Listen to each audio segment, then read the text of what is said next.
अगर आप एक विधायक हैं, आपके क्षेत्र के किसी गांव या इलाके के रहवासियों के मकान टूटने जा रहे हैं, आप इस स्थिति में क्या करेंगे? फिल्म अभिनेता से विधायक बने अनुज शर्मा क्यों है निशाने पर? क्या नकटी गांव की सरकारी जमीन पर अवैध कब्जा है या फिर सरकार गरीबों से उनका घर छीनने जा रही है, गांव वालों के पास कागज नहीं होने की आड़ में? अगर सरकारी जमीन पर कब्जा किया गया है, तो वहां प्रधानमंत्री आवास योजना के मकान कैसे बन गए? मेन स्ट्रीम मीडिया क्यों इस मामले से दूर है? आज हम इसी विषयों पर चर्चा करेंगे। नमस्कार, जय जोहार, मैं आपका देवव्रत। राजधानी रायपुर के पास एक गांव है नकटी, जहां जमीन से जुड़ा एक विवाद बड़े हंगामे और आंदोलन की ओर बढ़ता दिख रहा है। नकटी गांव की जिस जमीन पर विधायक कॉलोनी बनाने का प्रशासनिक प्लान है, वहां तकरीबन 85 परिवारों के मकान हैं। इनमें से कुछ मकान प्रधानमंत्री आवास योजना से बने हैं। जाहिर है, विधायक कॉलोनी बननी है तो रिकॉर्ड में वो जमीन सरकारी ही होगी और इसलिए ही प्रशासन ने 3 बार जमीन खाली करने का नोटिस दिया है। जमीन खाली करना यानी मकान भी टूटेंगे। मकान टूटने की बात आती है तो मुद्दा इमोशनल हो जाता है। इस मुद्दे में फंस गए हैं धरसीवा के विधायक अनुज शर्मा। आंदोलन पर उतारू ग्रामीणों का कहना है उन्हें अपने विधायक से सपोर्ट नहीं मिल रहा है। इस संदर्भ में नकटी गांव गए रिपोर्टर्स के वीडियोस देखेंगे तो आपको समझ आ जाएगा अनुज शर्मा के प्रति नकटी में तगड़ी नाराजगी है। नकटी गांव के लोग उन 85 परिवारों के लिए एकजुट हैं जिनके मकान टूट सकते हैं। अगर अनुज कांग्रेस में होते, तुरंत ही गांव पहुंचकर गांव वालों के साथ धरने पर बैठ जाते।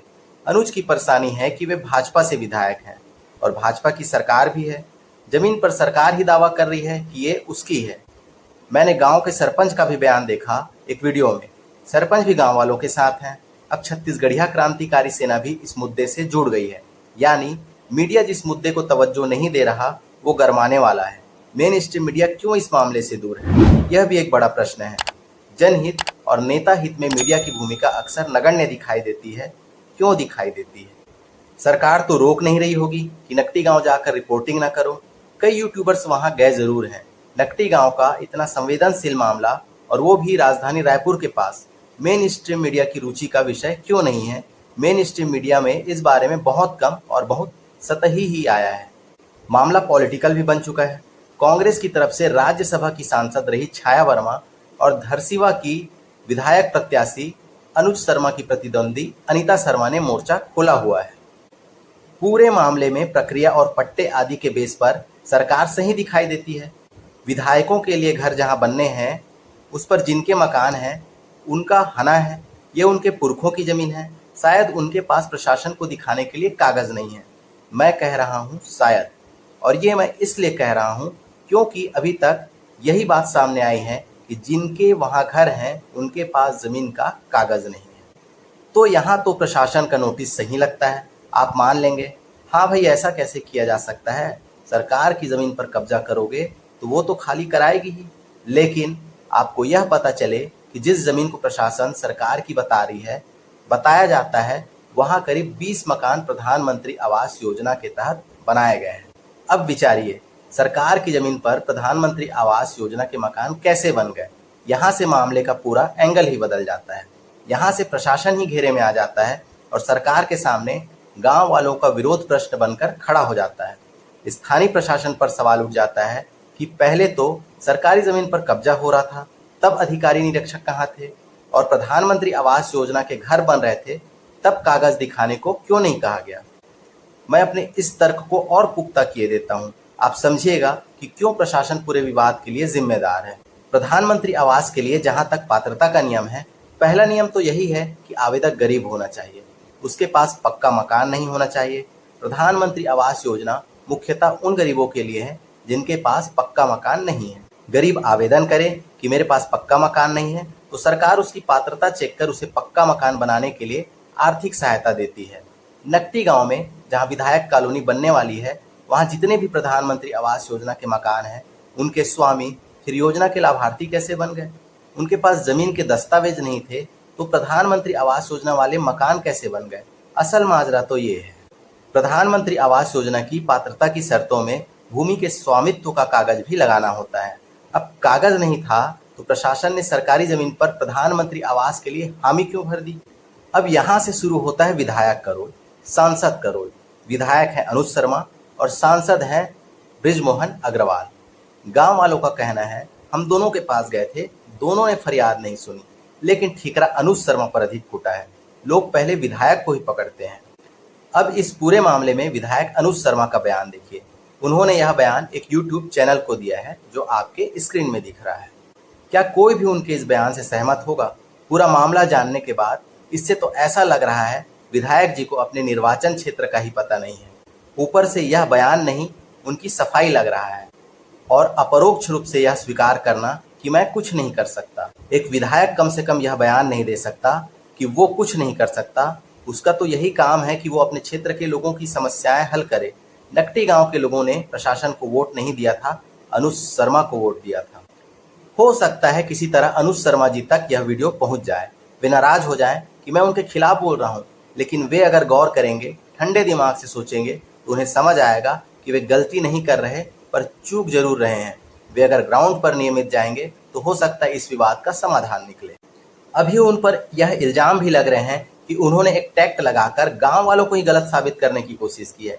वे दिखाने की कोशिश में है कि जमीन पर कब्जा है वो अवैध है और इसमें विधायक होकर भी वे कुछ नहीं कर सकते।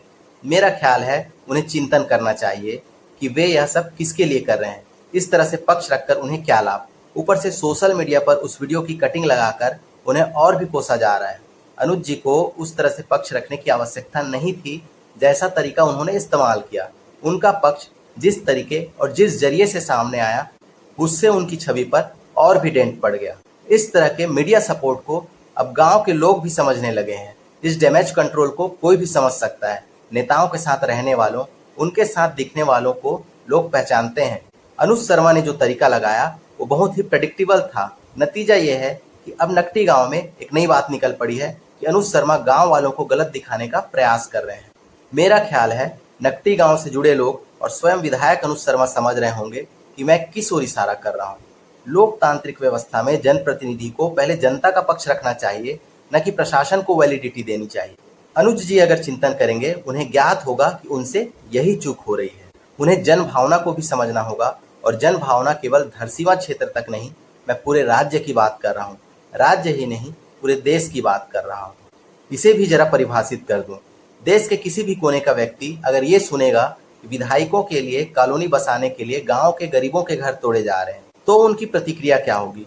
वो कहेगा यह गलत है। विधायकों के सरकारी मकान के लिए गांव वालों के मकान क्यों तोड़े जा रहे हैं? कागज नहीं है वाली बात बाद में आएगी।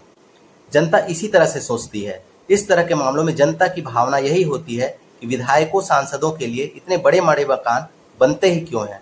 अनुज शर्मा को अपने बूते यह मामला हल कर दिखाना होगा। अभी मेन स्ट्रीम मीडिया ने चाहे नकटी गांव की अनदेखी कर रखी हो, आगे आंदोलन की आग भड़की तो मजबूरन उसे कवरेज करना होगा। आंदोलन तेज हुआ तो मामला पूरे राज्य में चर्चा पाएगा, सरकार के लिए मुश्किल हो जाएगी। अभी तो कांग्रेस ने अपने स्थानीय नेताओं को ही लगा रखा है, आगे बड़े नेता भी इसमें शामिल हो सकते हैं। विपक्ष को बैठे बिठाए एक मुद्दा थाली में परोस कर दिया जा रहा है। ये रिपोर्ट देखिए, जनता से मिले टैक्स के पैसे को इस तरह नेताओं और अधिकारियों पर खर्च किया जा सकता है। इतने महंगे आलीशान बंगलों में भी मंत्री और अधिकारी रहने नहीं जाते, तब विधायक कॉलोनी जैसे प्लान जनता को नाराज करेंगे ही। जनता को अब फर्स्ट हैंड न्यूज मिल जाती है, सोशल मीडिया का जमाना है। इसीलिए यह कहना सही नहीं होगा कि ऐसी रिपोर्ट्स पर कम ही नजर पड़ती है। जनता तो अब यह भी जानती है कि ये सब जो बनता है वो उसके लिए टैक्स से होता है। सरकारी साह खर्ची को जनता अपने पैसे के दुरुपयोग की तरह देखती है। अब बिलासपुर की यह रिपोर्ट देखिए। मेरा ख्याल है इस रिपोर्ट से अनुज शर्मा को आइडिया मिलेगा। ध्यान रखें कि मैं नहीं कह रहा हूं कि बिलासपुर की मेयर सही हैं और उनके पति ने निगम के अधिकारियों से जो कहा सही कहा। इस रिपोर्ट में तो भी लिखा है कि बिलासपुर महापौर पूजा विधानी के पति अशोक विधानी जो किसी पद पर नहीं है, फिर उन्होंने निगम के अधिकारियों को किस हक से हड़काया। बिलासपुर में नगर निगम अवैध कब्जों के खिलाफ कार्रवाई कर रहा है। वहां के जवाली नाले के पास अवैध निर्माण है। रिपोर्ट कहती है वहां सिंधी समाज के लोगों के भी अवैध निर्माण है। अब नगर निगम इन कब्जों पर कार्रवाई करने लगा तो सिंधी समाज के लोग सीधे महापौर तक पहुंच गए। महापौर पूजा विधानी के पति अशोक विधानी सिंधी हैं, पूजा जी जबकि ओबीसी हैं, इसलिए ही बिलासपुर नगर निगम ओबीसी सीट के तहत आने पर उन्होंने चुनाव लड़ा। तो जब सिंधी समाज के लोग दुहाई लेकर महापौर मैडम के पास पहुंचे, निगम के अधिकारियों पर उनसे ज्यादा उनके पति भड़क गए। पहले मेयर ने कहा नोटिस तब देना चाहिए जब निर्माण हो रहा हो तब, या जब निर्माण हो चुका हो तब? कोई मानवता होती है या नहीं? उनके पति अशोक विधानी कहते हैं, ऐसे ही निगम चलाना है तो हम इस्तीफा दे देते हैं, तुम ही चला लो निगम। इस मामले में छिपे हिंट को समझने के लिए मैं अनुज शर्मा जी को इस रिपोर्ट में लिखी एक बहुत इंपॉर्टेंट बात और बता देता हूँ। बिलासपुर की इन्हीं महापौर के कार्यकाल में वहां अपोलो रोड पर भी निगम ने अवैध कब्जों पर कार्रवाई की। जो प्रभावित हुए वे साहू देवांगन समाज से ज्यादा थे। सभी जानते हैं कि छत्तीसगढ़ में प्रभाव रखने वाली जातियां हैं।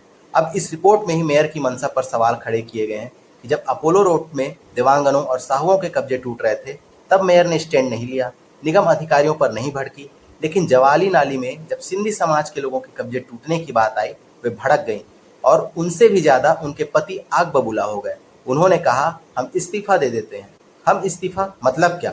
क्या इसका दूसरा मतलब ये है कि राज्य की न्यायधानी राज्य के दूसरे सबसे बड़े शहर का हाल वैसा ही है जैसे अमेजन प्राइम में आने वाले शो पंचायत में फुलेरा गांव का है?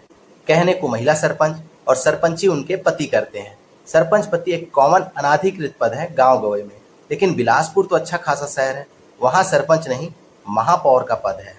तो अनुज जी को इस तरह नकटी गांव का मामला रफा दफा नहीं करना है। उन्हें ग्राउंड पर जाना होगा, अपने वोटर्स का सामना करना होगा। इससे वे इस सबसे बड़े आरोप से मुक्त हो जाएंगे कि टैक्ट आजमाकर गांव वालों को ही गलत दिखाने का प्रयास कर रहे हैं और फिर अपनी सफाई रख रहे हैं। खैर, इस वीडियो में इतना ही। मिलते हैं अगले वीडियो में। जाते जाते मैं एक मुहावरा कहना चाहूँगा कि समझदार को इशारा काफ़ी। जय जोहार, नमस्कार।